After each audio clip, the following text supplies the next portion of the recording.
नमस्कार, साहित्यिक झरोका चैनल पर सबका स्वागत है। आज हम करेंगे रीति सिद्ध काव्य की प्रवृत्तियाँ। देखिए, रीतिकालीन जो काव्य परंपरा थी उसमें हमने पहले ये जाना था कि 3 प्रकार की काव्य परंपराएं चल रही थी, रीतिबद्ध, रीति सिद्ध और रीति मुक्त।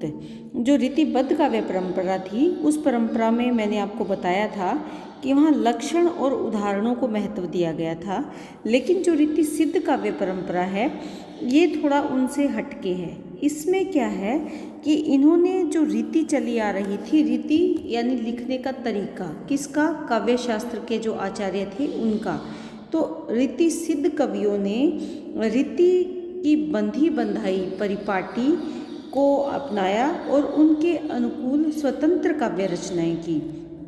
स्वतंत्र का मतलब ये नहीं है कि उन्होंने अपनी मर्जी से नहीं की, बल्कि उस रीति को अपनाकर, रीति कौन सी, जो तरीका था, लेकिन इन्होंने उसे सिद्ध करने का प्रयास नहीं किया, अर्थात इन्होंने उदाहरण नहीं दिए, उदाहरण और लक्षण इन्होंने नहीं दिए, लेकिन वो ये अच्छे से जानते थे कि काव्य की रचना कैसे रीति को ध्यान में रखकर करनी है, क्योंकि वो उस रीति में सिद्ध थे।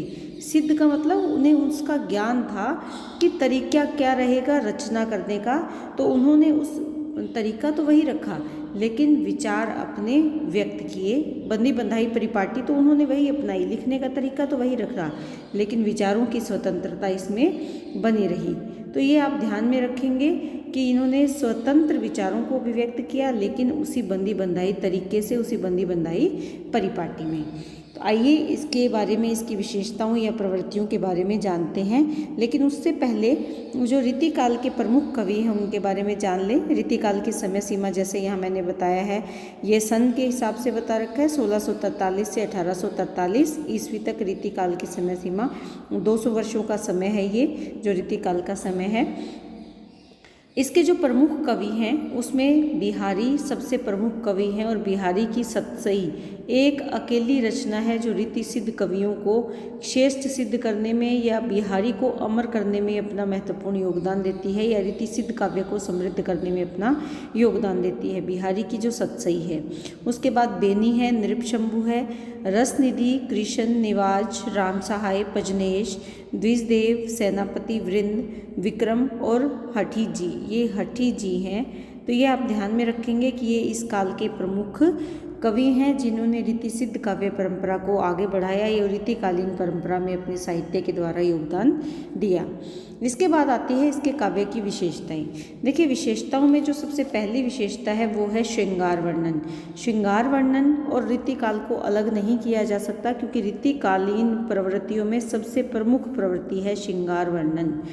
इन्होंने श्रृंगार के संयोग और वियोग दोनों ही पक्षों का वर्णन अपने काव्य के माध्यम से किया है। जो इनका संयोग वर्णन है या संयोग श्रृंगार है, उसमें नायक और नायिका के रूप सौंदर्य का वर्णन इन्होंने किया है, यानी नायक और नायिका कैसे तैयार होते हैं, कितने सुंदर दिखते हैं, किस प्रकार उनके वेशभूषा है, और इसके साथ साथ जो उनकी काम क्रीड़ाएँ हैं, प्रेम लीलाएं हैं, उनका भी इन्होंने अपने काव्य में संयोग श्रृंगार के अंतर्गत उनका वर्णन किया है। इसके साथ साथ जो वियोग वर्णन है उसमें मार्मिकता का अभाव है, मार्मिक नहीं है, मर्म को नहीं छूता, यानी जब हम उसको पढ़ते हैं तो हमें हमारे मन में उनके प्रति दया का भाव नहीं उत्पन्न होता, बल्कि वो बहुत ज़्यादा बढ़ा चढ़ाकर वर्णन कर दिया गया है, यानी ऊहात्मकता है उसमें, इतिवृत्तात्मकता है उसमें। तो इसीलिए ये वर्णन मार्मिक नहीं बल्कि हमें बनावटी लगता है जब हम उसे पढ़ते हैं। तो इनको विशेष जो सफलता मिली है वो संयोग वर्णन में मिली है, जो इन्होंने अपने काव्य में किया है। तो संयोग श्रृंगार का एक भी पक्ष ऐसा नहीं है जो इन्होंने छोड़ दिया हो। संयोग श्रृंगार के जितने भी पक्ष होते हैं सबका बहुत ही सुंदर तरीके से इन्होंने अपने काव्य के माध्यम से वर्णन किया है। इसके बाद आते हैं जो विशेषता है इनकी, वो है प्रकृति चित्रण।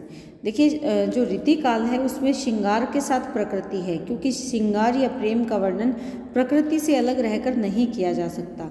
तो इन्होंने प्रकृति का जो वर्णन किया है आलम्बन रूप में, उद्दीपन रूप में, मानवीकरण और अलंकार रूप में प्रकृति का वर्णन किया है, यानी सजाने के लिए किसको, काव्य को। अलंकार क्या होते हैं, आभूषण, आभूषण जो हम पहनते हैं श्रृंगार को बढ़ाने के लिए, सौंदर्य को बढ़ाने के लिए, तो वही यहाँ पर अलंकार क्या काम करते हैं, आभूषण का काम करते हैं कविता को सुंदर बनाने में। तो प्रकृति का वर्णन भी इन्होंने अलंकार के लिए किया है, यानी अलंकार रूप में, अर्थात काव्य को सुंदर बनाने के लिए भी प्रकृति का चित्रण इन्होंने किया है। संयोग दशा में जो प्रकृति है वो मन को मोहने वाली है, मनोहारी चित्रण है संयोग दशा में, यानी संयोग दशा जब है नायक और नायिका की, उस समय जिस प्रकृति का चित्रण है वो मन को मोहने वाली है, प्रेम उत्पन्न करने वाली है। लेकिन वियोग दशा में त्रास उत्पन्न करने वाला चित्रण किया है, त्रास यानी दुख, यानी वियोग दशा में दुख को उत्पन्न करने वाला चित्रण इन्होंने किया है प्रकृति का। जैसे नायिका अगर परेशान है, दुखी है, उसका हृदय दुख से व्याकुल है, तो ऐसे समय में अगर बारिश होती है तो उसे लगता है कि प्रकृति या बादल उसके साथ रो रहे हैं। उसी प्रकार सुख की अवस्था में जब फूल खिले हैं या चारों ओर अच्छा वातावरण है तो वो उसको भाव को और ज़्यादा बढ़ाता है। यहाँ पर नायक नायिका के सौंदर्य का वर्णन करने में प्रकृति से अनेक उपमाएं ली गई है, जैसे नायिका चांद के समान सुंदर है, या अन्य बहुत सी ऐसी उपमाएं हैं, कमल के समान है, या किसी पुष्प की सुगंध के समान, ये सब चीज़ें, यानी ये सब उपमाएं किससे उन्होंने ली है, सौंदर्य के लिए, सौंदर्य को बढ़ाने के लिए प्रकृति से। तो प्रकृति को ऋतु काल में अलग नहीं किया जा सकता वर्णन के लिए या काव्य रचना के लिए, इसका प्रमुख रूप से उपयोग उन्होंने अपने काव्य में किया है। इसके बाद है भक्ति व नीति भावना। ऋतु काल के जो कवि हैं इनका मुख्य उद्देश्य तो श्रृंगार वर्णन था, अपने राजाओं को प्रसन्न करने के लिए, लेकिन ये भक्ति काल के कवियों से बहुत अधिक प्रभावित थे और उसी परंपरा को बहुत अधिक तो नहीं बढ़ा पाए, लेकिन उनके द्वारा जो भक्ति की गई थी उसको अपने काव्य में कहीं न कहीं स्थान दिया है। इन्होंने मुख्य रूप से राधा और कृष्ण की भक्ति पर बल दिया, राधा और कृष्ण को मुख्य पूजनीय माना और उन्हीं की भक्ति पर विशेष ध्यान दिया।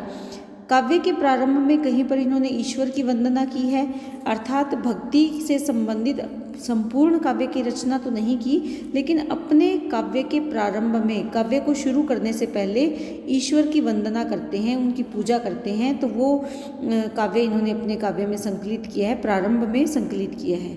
दूसरा, इनकी जो भक्ति है वो दाम्पत्य भाव की भक्ति है, दाम्पत्य भाव की प्रधानता उसमें, यानी परिवार को महत्व दिया है, दाम्पत्य जीवन को महत्व दिया है, और इसी जीवन के अंतर्गत उन्होंने भक्ति भाव की प्रधानता मानी है। दूसरा, अगर हम नीति भाव की बात करें, जो इनकी नीति प्रधान विचारधारा है, इस नीति भाव के अंतर्गत समाज में सज्जन व्यक्ति, दुर्जन जो बुरे व्यक्ति हैं, गुणी व्यक्ति और निर्गुण, दानी आदि व्यक्तियों के बारे में या ऐसे विषयों को लेकर इन्होंने काव्य रचना की है जिससे कि नीति भाव व्यक्त हुए हैं। लेकिन ये दोनों ही इनके काव्य के प्रमुख भाव नहीं हैं, प्रमुख विशेषता नहीं है, लेकिन हम इन्हें सिरे से खारिज भी नहीं कर सकते, क्योंकि जो ईश्वर की वंदना है ये लगभग प्रारंभ के काव्य के प्रारंभ में मिलती है।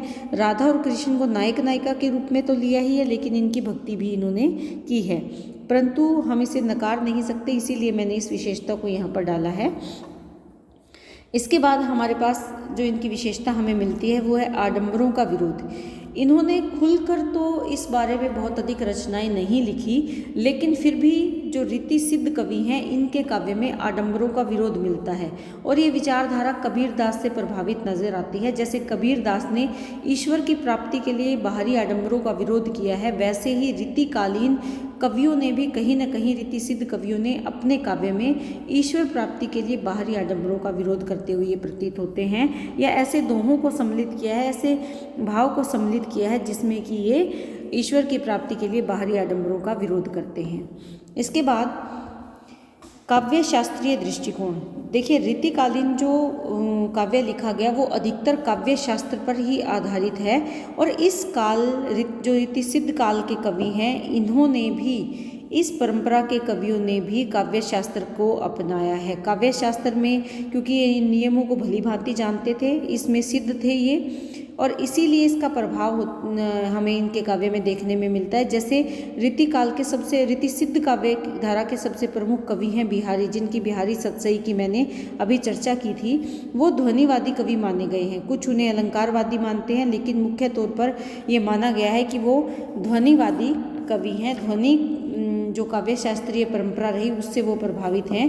कुछ रीतिकालीन या रीतिसिद्ध कवि ऐसे हैं जो अलंकार को महत्व देते हैं और कुछ कवियों ने अपने काव्य में रस को महत्व दिया है। तो ये तीनों ही जो चाहे वो ध्वनि है, चाहे वो अलंकार है, चाहे वो रस है, ये काव्य शास्त्रीय दृष्टिकोण है या काव्य शास्त्र से प्रभावित है, जो विचारधारा इन्होंने अपने काव्य में संकलित की है या जिसको आधार बनाकर अपने काव्य की इन्होंने रचना की है।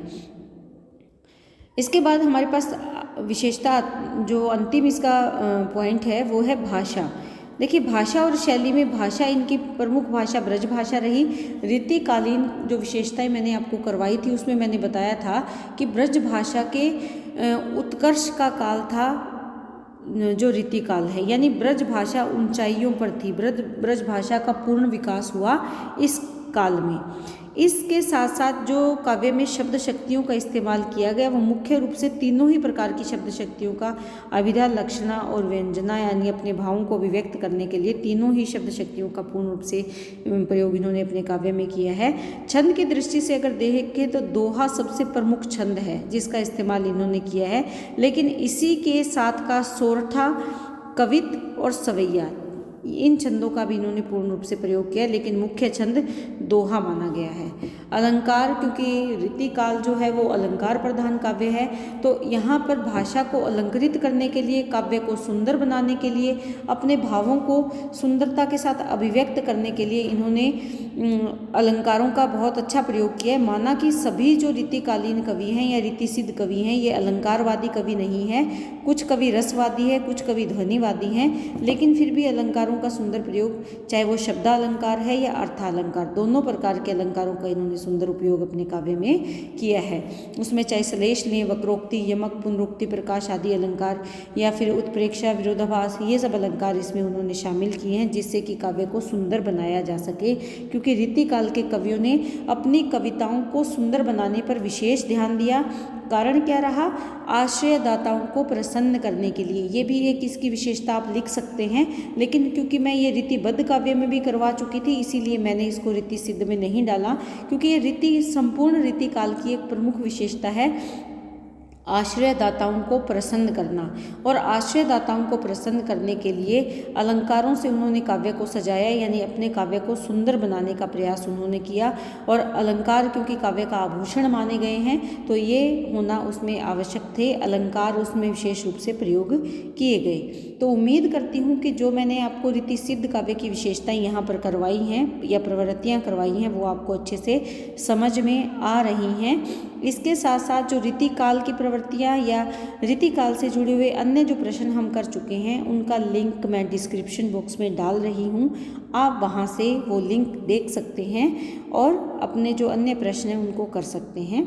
उम्मीद करती हूँ आप इसे समझ पा रहे हैं। बहुत बहुत धन्यवाद।